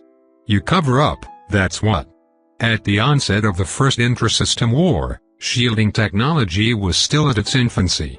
Evasion was the order of the day. That, or carry a large rock with you to suck up some of the damage. By the end of the war, 3 new forms of shielding had been invented and were racing to prominence. Depending on the budget, a modern ship might have 1, 2, or all 3 installed on board, and it wasn't including point defense and anti-debris systems. Energy shielding was the most common and least trustworthy of these systems. The layperson's explanation for how they worked was simple. A generator, usually on the exterior of the ship, would create a flat plane of carefully controlled electrons in a lattice. These would be hardened by pushing more energy into them. They'd essentially create a quasi-physical barrier on the exterior of the ship, and by overlapping these an entire vessel could be covered. They'd bounce micrometeors and melt at the first graze from a laser. Deflector shields were a more expensive option that required a fair amount of empty space around the ship. The deflectors were small gravitational engines. Stupidly powerful and utterly useless at moving a ship. The shields were supposed to be a new form of engine when they were first invented. A way to grab onto space itself and pull a ship through it with invisible oars. That had failed miserably, but the failures were interesting and reproducible. A well-tuned deflector shield created a meter-thick zone where anything weighing more than an atom was sheared in a specific direction, usually away from the ship hiding behind the shield. Perfect for no-selling light-kinetic weaponry, but impossible to use in tight formations, and you could forget having a deflector on while approaching a station or another ship to dock. Again, outright useless against pure energy weapons. Which was where the third and fanciest shield systems came in. Everyone called them bubble shields, because that's what they looked like. Thin, mostly translucent bubbles where light was warped ever so slightly into an oil-slick sheen. They made a ship glow. They bounced energy weapons like tossing a pebble at a tank. A complete no-sell of one of the most effective weapons systems in the system and a major upset near the end of the first intrasystem war. Some historians claimed that they were responsible for Mars not being completely wiped away by the end of the war. A miracle of science and a secret still carefully guarded to this day by black box systems and a full scientific blackout. All the rich kids with the fancy billion-dollar racing yachts said them. Everyone else crossed their fingers and hoped that the enemy wasn't packing too many energy weapons. The hell together did not have a bubble shield generator. It could never afford deflector shields. What it did have were a set of energy shields from the interwar period that covered its flanks, bottom, and top with 4 bluish squares that were even now distorting and rippling as debris and stray point defense fire lanced out from the pirate station and the ships around them. The situation had turned into what Ivil might charitably describe as a mild clusterfuck. She had expected that things would be complicated for the pirates. She hadn't expected for some of them to see this as an opportunity. Soon after the Sifo launched its first volley of torpedoes, a corvette had turned around and unleashed a full broadside into an entirely unrelated destroyer. The destroyer's shields had eaten most of the shots, but it still took some damage from the attack. So it retaliated by obliterating the smaller ship in a deluge of close-range fire that left the corvette as nothing more than a shapely hulk that promptly ran into another ship. There were, she suspected, about a generation's worth of grudges being called out and paid for at the moment in a most violent way. It was a good thing, in one respect. Pirates busy shooting each other were too busy to go after them. In another respect, it was somewhat problematic, because she intended for the Held Together to not die an inglorious death, and she had expected to be the center of the pirates' attention for a while. This chaos was so unfocused that there was a very real chance that the vulnerable old heap of junk would be batted aside like an annoying fly by some debris of stray fire. Ivil focused hard, her many powers reaching out across the void to flick chunks of ship aside and turn away turrets before they could get a beat on the Held Together's inviting rear. "Is she still okay?" 26 asked. There was no missing the naked worry in her voice. "She's holding on," Missy said, her eyes glued onto her readouts. "Don't worry about her, she'll be fine. Hell, she'll have a whole host of new problems for you to look at, even." 26 chuckled, but it sounded a little wet, close to tears. "I'm certain the ship and her crew will be fine," Aurora said. "My father, a somewhat wise man, always told me that one ought to only cry once the worst has happened, not when it is merely at the doorstep.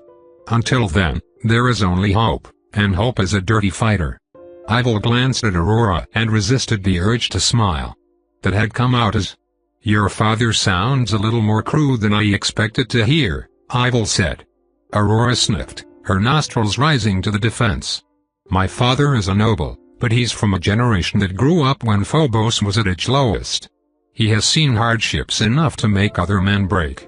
If he is sometimes uncouth, then that is merely an artifact of the hardships he has faced and not a demerit on his nobility." Ivil made a mental note to pursue that line of reasoning later. It seemed like Aurora had some history with her family and it might be interesting to see where that all led. In the meantime, however, there were other matters of greater import. "Missy, can we see who is targeting whom?" Yeah, I think so. This ship's targeting software is leagues ahead of anything I've ever worked with. Looks like a lot of people are targeting a lot of others, ourselves included. Not too many focusing on the Held Together though. I think a lot of targeting profiles might be retaliatory. The ship's computing targets for everyone that aims at us. And the Held Together doesn't have anything to target," 26 said. "Not even point defense guns? Anti-meteor weapons?" Ivil asked. "On ships with less performant shields, those were the old norm for knocking small threats away. They were usually too weak to be considered a true weapon, and modern munitions could outmaneuver and had built-in ECM to confuse anything but top-grade military point defense." She had heard stories of intrepid crews using their anti-meteor lasers as weapons to take out greedy and incautious pirates. 26 winced. "Ah, well, we have one? But it's kinda been broken. For about a year or two." "Fantastic," Aurora said flatly. Ivil checked the distance counter. They had accelerated for a few minutes to a speed that she found rather reasonable. At the moment they were cruising along, no longer accelerating. Every minute that passed increased the distance between the Sifo and the station by a little more. "We're going to be outside of kinetic gun range in a minute," Ivil said. "And the Held Together is just a dozen kilometers behind. I think we can calm down a little." 26 let out a sigh of relief, though Ivil could tell that there was still some tension there. She'd likely only calm down when they were truly safe. "Aurora, Missy, do you think you can establish somewhat private comms with the Held Together?" Ivil asked. "Reasonable enough," Missy said. "But before that, we need to figure something out." "And what's that?" Ivil asked, genuinely curious. She noticed Missy and Aurora giving each other a look, then Missy refocused on her. "We need to decide who's in charge of this ship, and of our little two-ship operation." Chapter 37, Captain. Every ship needed a captain. Someone had to choose where the damned thing was going and what to do once it got there. There was no such thing as a democratic bridge. 26, Missy said. The younger girl's head rose up from the station she was working at. "Can you do me a favor and go check on this ship's engineering section? We did put her through some of her paces and we don't know much about her. Just give her a look, maybe poke at the shields too." "I can do that," 26 chirped. "Make sure to check for booby traps too," Missy warned. That was actually a good point. Ivil endeavored to keep a metaphorical eye on 26. If she somehow managed to trigger a mine or something, Ivil would yank her away from whatever trouble she'd found. "Oh, all right," 26 said. She stood, then yawned hugely. Ivil might have been somewhat insulted at the impolite gesture if 26 didn't have a cute little snaggletooth and didn't wrinkle her nose at the end of her yawn. "I'll be careful," she promised before pulling herself away from the station and floating to the back of the bridge. They were operating without any acceleration G's at the moment, so everything was free-floating. "Did you want to have this discussion here?" Ivil asked. "Yes, here works nicely," Missy said, standing and disconnecting from her station. "I think," Aurora cut in, "that it might be best to have it in a more neutral location. This ship must have a mess, or a dining area, yes?" Missy glared, but then she nodded. "Fine," she replied. "Probably a deck down or something." With everything in the bridge left on standby mode or left to automatic systems, they filed out of the bridge and into the main corridors of the ship. The top level was the bridge, with a staircase leading down into a set of corridors laid out more or less like a capital E. The two branches on either side lead to the airlocks and some small storage rooms at the rear. The middle branch led down a narrow corridor that ended at the ladder well. There were rooms in between the branches, both helpfully labeled Captain and next to it First Mate. There was also a washroom under the bridge. Ivil extended her senses within and was surprised to find a relatively large room, with a full shower and lockers. It was actually quite luxurious. The three of them moved down that narrow central corridor to the end, where Missy tugged herself down the ladder and to the level below. This one was split down the middle. On her right, while facing the front, was a large storage and stowage room, with shelves of bolted-down equipment and some access to the internal machinery of the ship. On the left, opposite, were the crew bunks. Smaller rooms with little more than a bed and a small entertainment suite. There was a mess by the front, and another, much more humble, washroom. The mess had a table with seating for 8 around it. Counting the beds, Ivil made out room enough for 7 souls on board the ship. The SFO could probably take on a few more, if they were willing to sleep in shifts, but then those same people would be stepping on each other's toes. The ship had a few spacious areas, and a few luxuries, but it wasn't that large of a ship. Aurora floated over to a wall, then tapped a panel, opening a few more lights so that the room wasn't only lit by its standby lighting. It made it much brighter. "Let's sit," she said before gently kicking off the wall and heading towards the small kitchenette at the back. It was just a few stovetops, a microwave, and a bit of storage. She moved right past it and to the vending machine next to it. A minute later, as Ivil was sitting herself down, Aurora returned to the table and sat across from her. She placed a can in front of Ivil, then another before Missy. Ivil stared for a moment before taking the can and popping the tap. There was a plastic sippy key up top. It funneled the soda out of a little beak with a cheap suck valve that would stop it from spraying all over. "Thank you," Ivil said as she took a sip. "So, how do we want to do this?" Missy glared, then softened her features. "All right. A lot has gone down. This time yesterday we weren't even aware that we were being chased by pirates.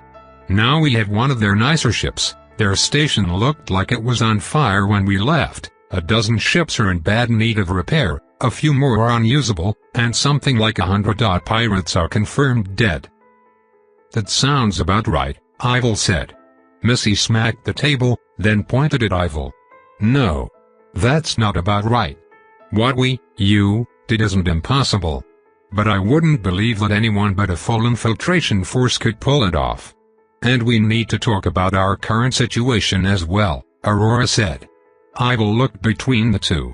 "So, is the issue that we're in a better position now than when we started, or is it that I was able to get us here in the first place?" Missy licked her lips, then took another sip of her soda. "Can it be both?" she asked. "I suppose," Ivil said with a shrug. She considered the situation for a second, then slowed down the next second because she needed more than the one to think this through. Missy was, probably, right to be worried.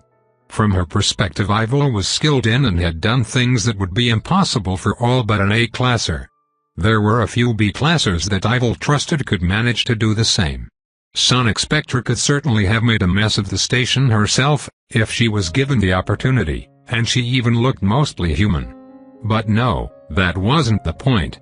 Missy was on edge because Ivil was both powerful and an unknown. Her situation had been uprooted and changed in a violent way, and while she suspected that the former Warming was better at rolling with the punches than the average person, this was still asking for a lot. Aurora, likewise, had some issues, but they were perhaps simpler to address than Missy's. Aurora wasn't as well versed in what they had done might mean. Someone powerful rocking by and doing something big was politically not entirely unusual. Aurora wasn't used to being so close to the action, but otherwise, she was probably fine. Ivil imagined that she was more worried about Ivil's intentions than her actions. "All right," Ivil said.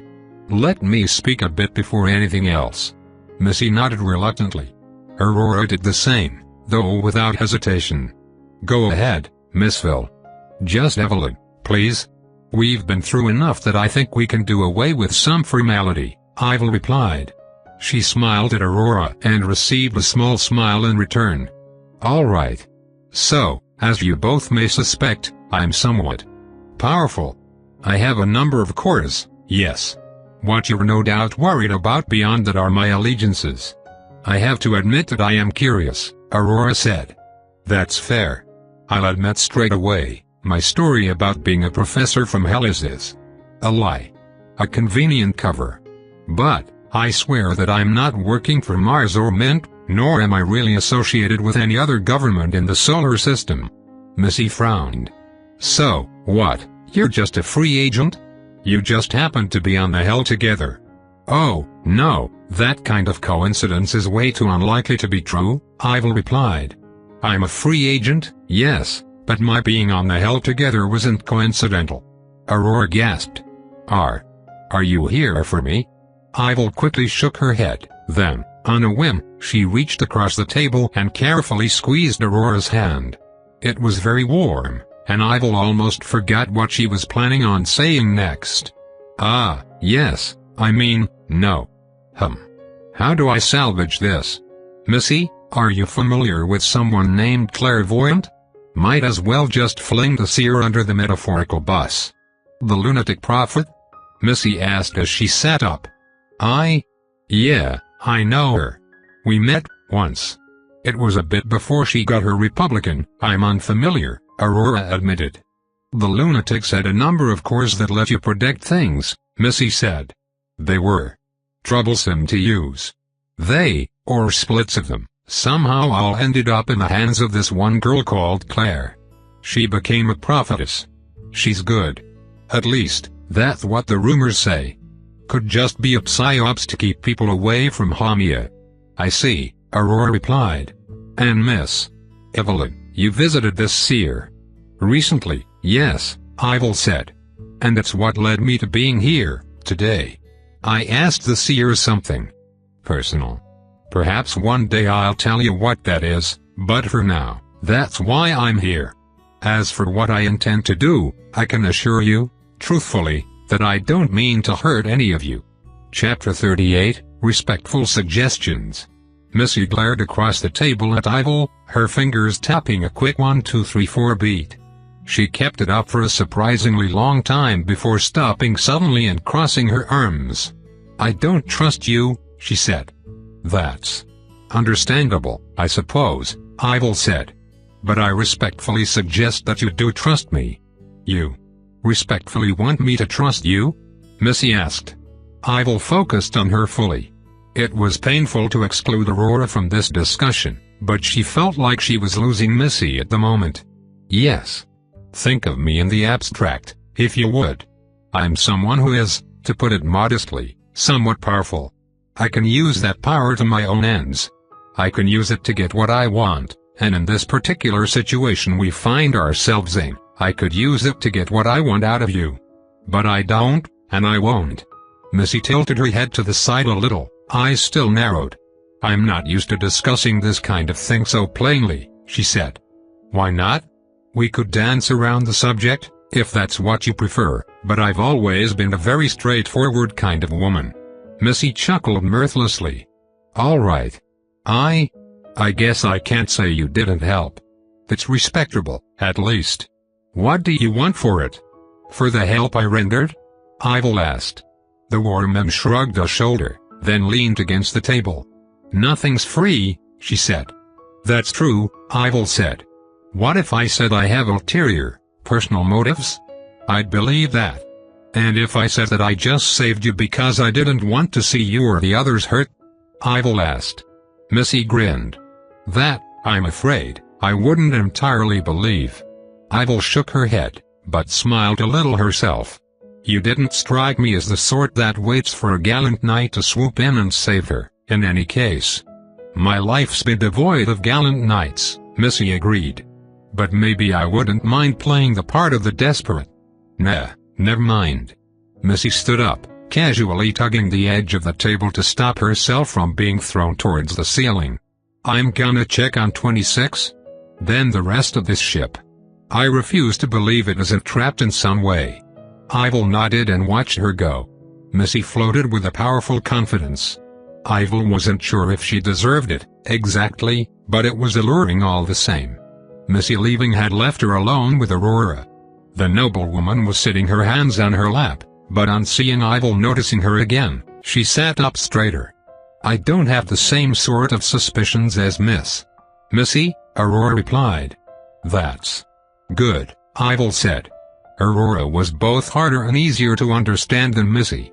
Her motivations were more political, and more abstract. I want to hire you. Pardon? I won't presume to know your history, or why you were on the hell together. Instead I'll judge you based on what I saw.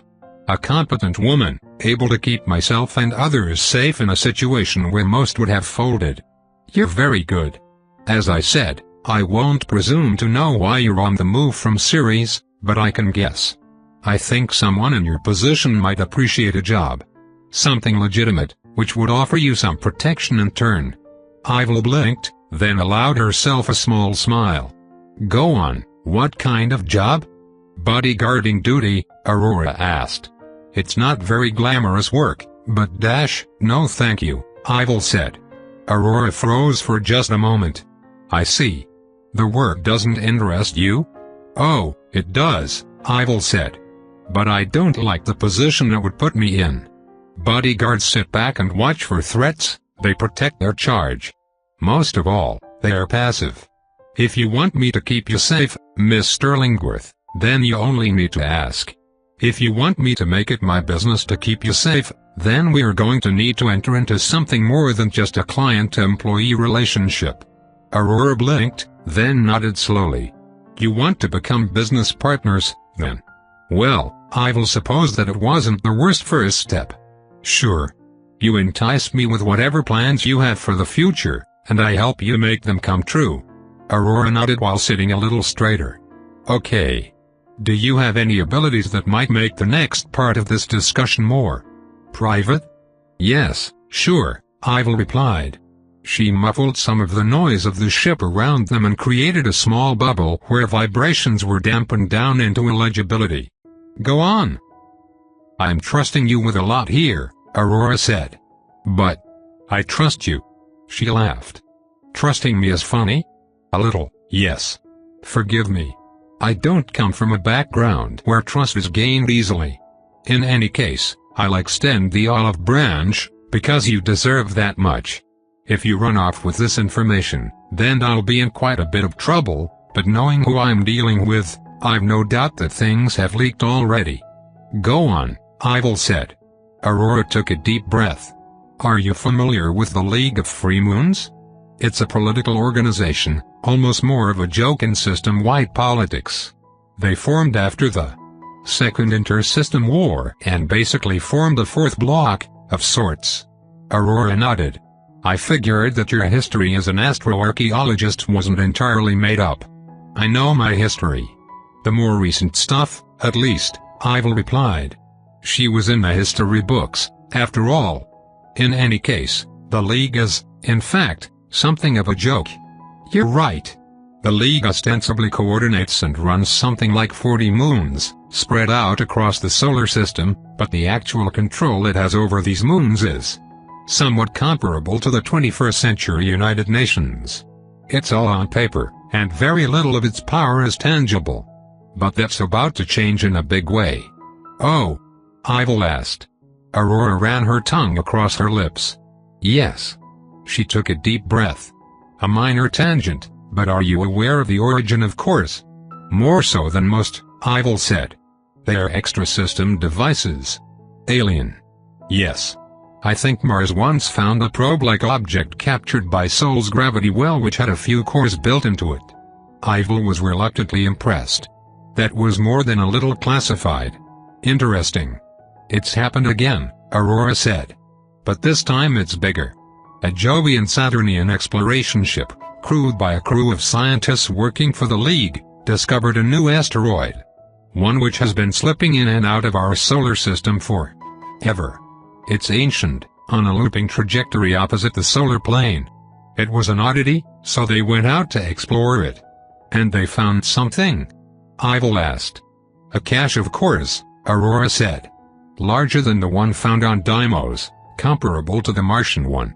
Ivil might have found her breath catching if she still needed to breathe. How many? Several hundred cores. Maybe 1,000? You have to understand, these are new cores. We don't know their power or potential. They've never been split. They are whole cores. So if the League wants, they could split all of them right away and double the amount. 1,000 cores is enough to start the war, Ivil said. Given to a single person, you'd end up with a new A-classer. How many A-classers does the League have? Now? A few dozen B-classers, Aurora replied. This single find is huge, and the League is trying to leverage it into legitimacy. How so? Ivil asked. The current head of the League is a political genius.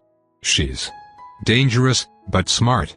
She climbed the ranks at an absurd rate and isn't to be underestimated.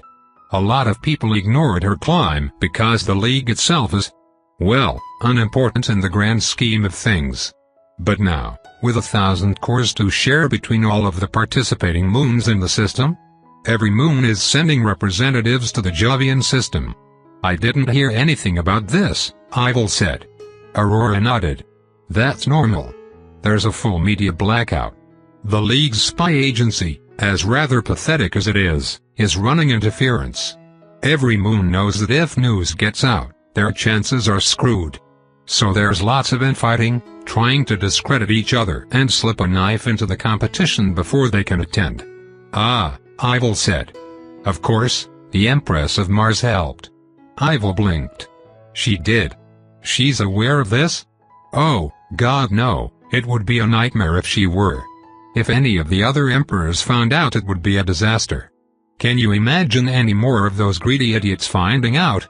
There would be a war, instantly. But, in any case, the Empress of Mars moved an entire battle fleet across the system for no apparent reason and it sent every intelligence agency in the system into a tizzy. Well, that's fortunate, Ivil said.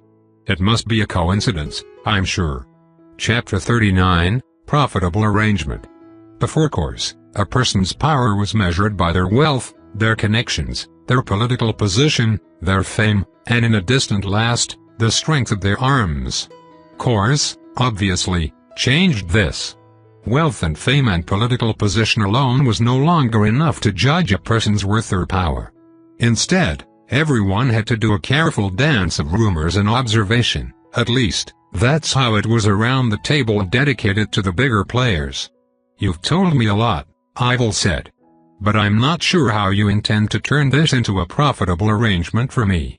Are you certain that you wouldn't be pleased acting as my bodyguard? Aurora asked. You seem suited to it. Ivil sniffed. Don't presume so much, Miss Sterlingworth. Can't I keep you safe? Undoubtedly. But I have no intention of being your babysitter.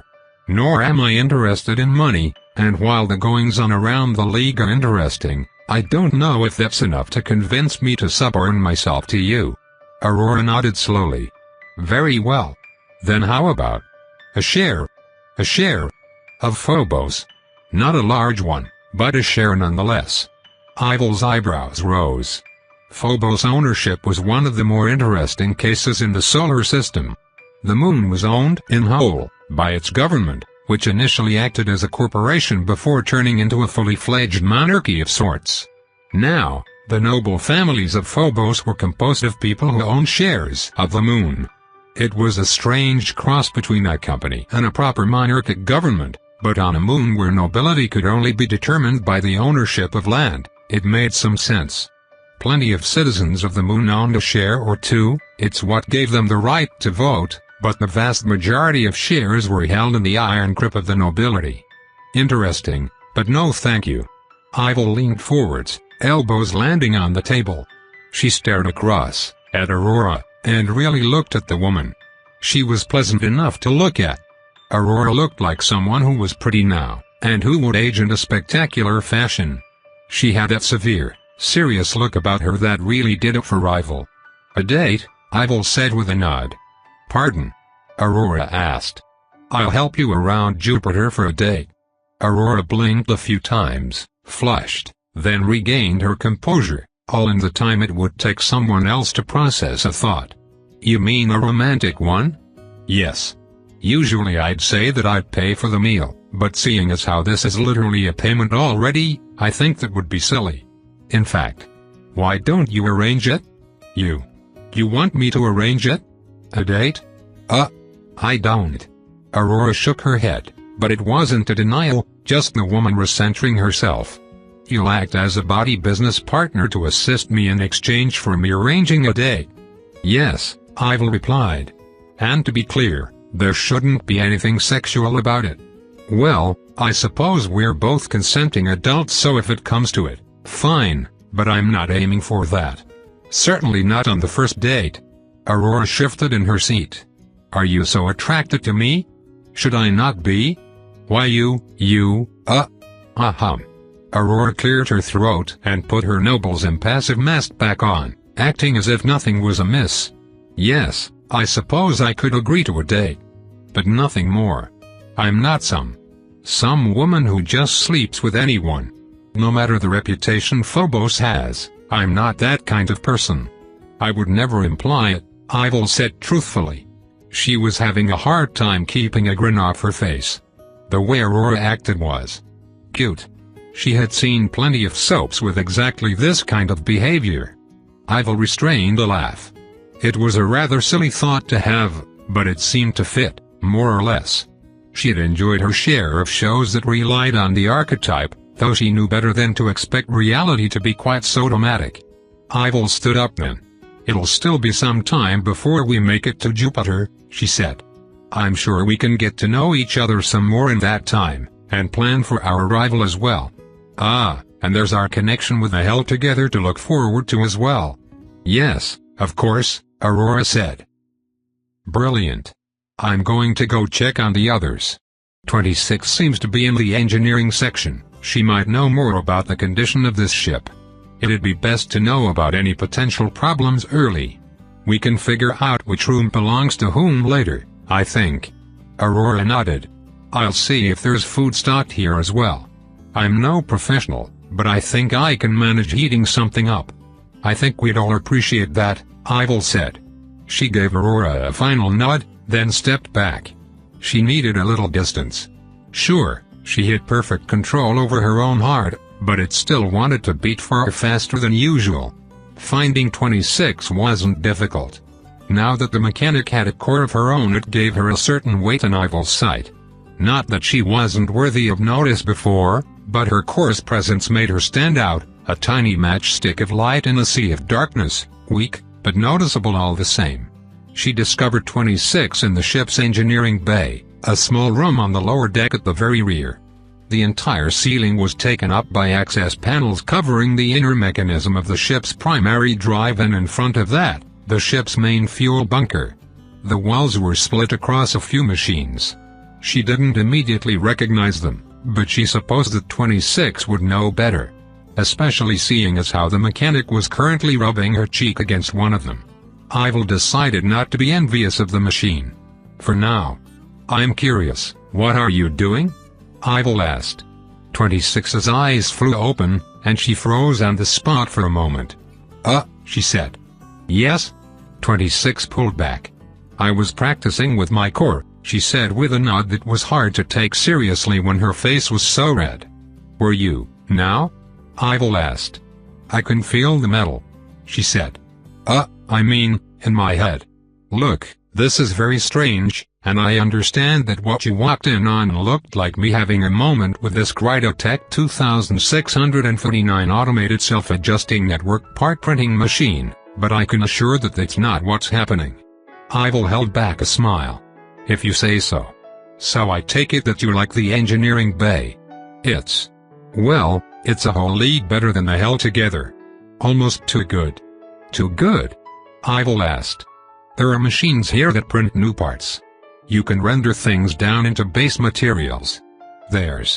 Look at that, in the corner. That's a nuclear power plant. It's pumping out a constant 320 megawatts. The Hell Together has nothing like that. We run off of batteries and a hydrogen engine. I know that this isn't the most modern ship out there, but it's 40 years ahead of the Hell Together. Ivil nodded along. You're a little overwhelmed? 26 said. She looked around the room, which was so clean that it made for a stark difference from what Ivil had seen on the Hell Together. There's nothing for me to do here. This baby, she's fit. Not a hiccup on her. I see, Ivil said. I don't think that you should put that much value in the state of the ship right now. Trust me, we're definitely going to see some trouble. She's going to pick up some issues. And when those come, it'll be nice to have the best mechanic in the solar system waiting to jump on them. 26 smiled shyly. I'm not that good, she said. But, yeah. I guess I wouldn't mind that. It'll be a bit of a break. Maybe I'll have to pick up a hobby. I'm sure we can think of something, Ivil replied. Say, do you want help practicing with your new core? I'm sure you'd figure out how to use it given some time, but having someone who can teach you all the tricks will make it faster. 26 smiled, big and eager. I think I'd like that. I can even print some things to help. I was thinking maybe some puzzles made of metal. Clever, Ivil said. You know, a lot of people think that power, when it comes to having cores, comes from having a lot of them. That's not true. 26 said. Well, it's not wrong. But I'd be a lot more afraid of someone who has mastered the use of 100 cores than someone who had 1,000 and no clue how to use them, Ivil said. 26 laughed. 1,000's a bit much, no? I suppose. Chapter 40, Giving It a Twirl. 26 leaned onto the console and spoke up. Give her a twirl, Captain. Nice and slow. There was a static click from the computer she was standing next to, and that was all the reply the captain of the Hell Together gave. The Sophos sensor suite and onboard cameras were aimed at the Hell Together. The two ships had finally matched velocities and headings an hour ago, and then they discovered the ugly truth. There was no way to get from one ship to the other. Not safely, and not through any conventional means.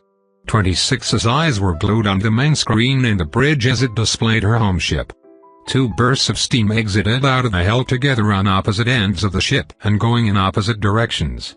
It was enough to get the ship rotating on its axis, though only slowly. Oh, that's not ideal, 26 said. The Hell Together's quick departure from the pirate station hadn't come without a few nootings and scrapes. Some of the spalling from their attack on the station to destroy the clamps had peppered the side of the ship with a multitude of new cuts. The rearward airlock, the same one they'd used to board the station, was a mangled mess. There was more damage. The large antenna array under the cockpit had bent itself out of shape, and one of the three main thrusters was simply not attached anymore. Look at those burn marks, 26 said as she pointed to a part of the hull over the extinguished engine. Those are arc burns. I'll bet my favorite auto wrench that the engine's capacitors blew and the discharge arsed back down. Is there a risk if we touch the hull? Ivil asked. By we, she meant the average human, of course. There might be, 26 said. I think the capacitors will have discharged. But there's always a chance that there's some left. I wouldn't touch the entire engine assembly without a proper ground and some non-conducting gloves. We could still make it to the hell together though. It'll just be, dangerous. A spacewalk, without any safety nets. And I don't recall any equipment for the purpose on board either ship, Ivil said. We have some Ava gear on the hell together, 26 said. It's, not fitted for anyone left on the ship, though. I think everyone has sealable suits though. We just don't have equipment for moving in space. Or surviving hard radiation. Ivil nodded along. She could do a few things to help, but this was a surprisingly delicate task and one which might not actually require the assistance. Ivil tapped the communication panel on the captain's seat. "Miss Pendergast?" she asked.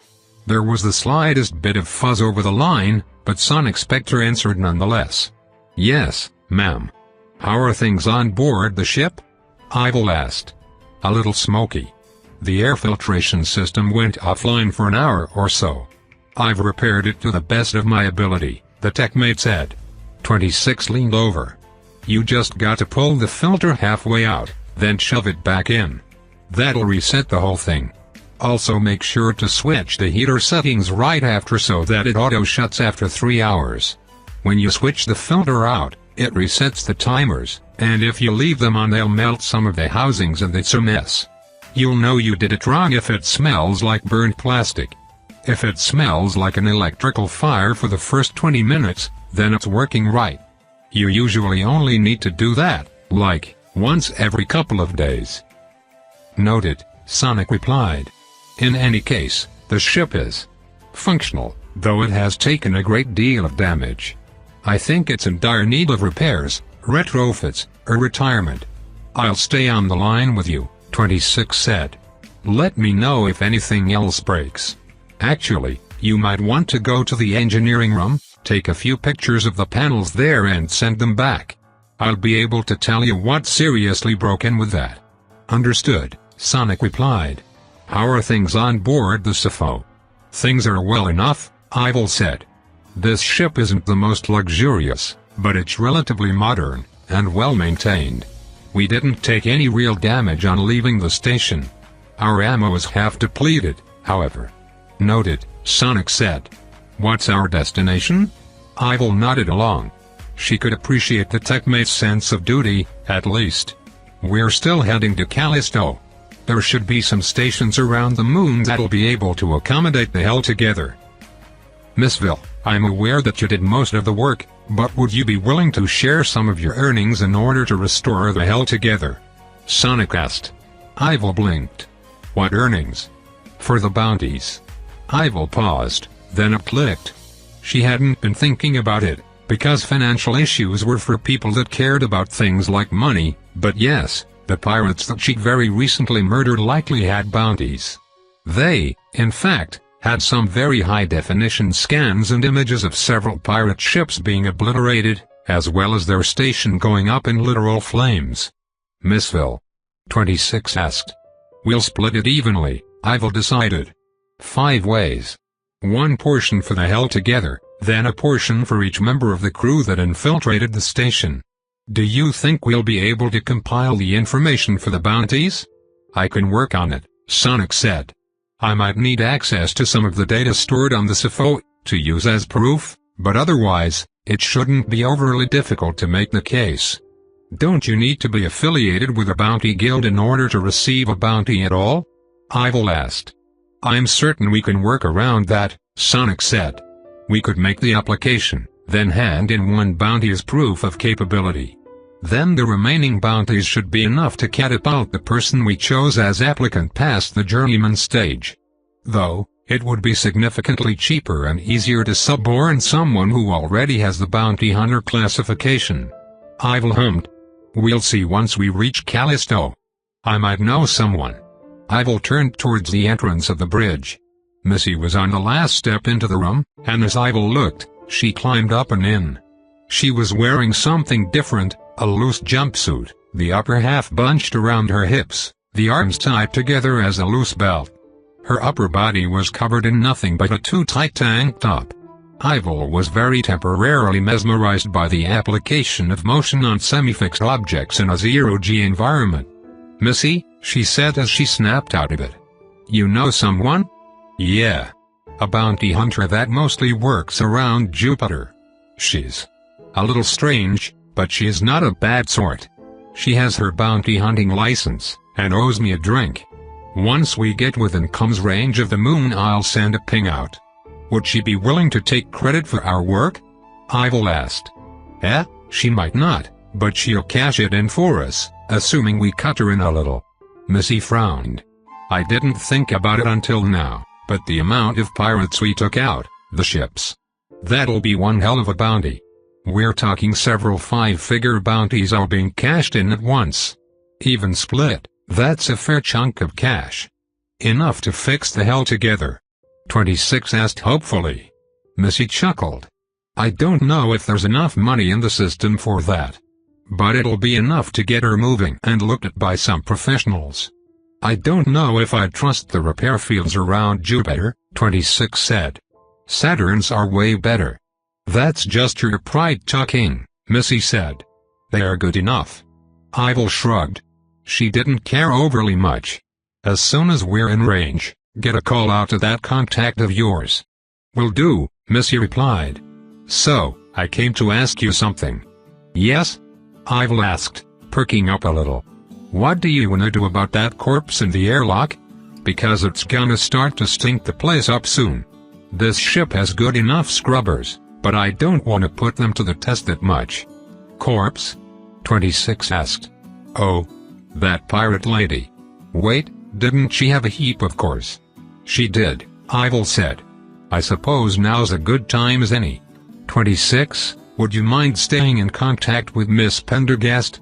I'm sure she'd love to have you talk her through everything that needs to be done to keep the hell together in shape." "Will do," 26 said. "Keep an eye on the radar too," Missy said with a vague gesture towards the ship's scanner suite. Ivil wasn't sure if it actually had radar, but the terminology had stuck for a few centuries and she wasn't about to correct it. "Now, let's find some gloves and masks before we do this. I literally just showered, and I don't know if this ship has that much clothing in it that fits me."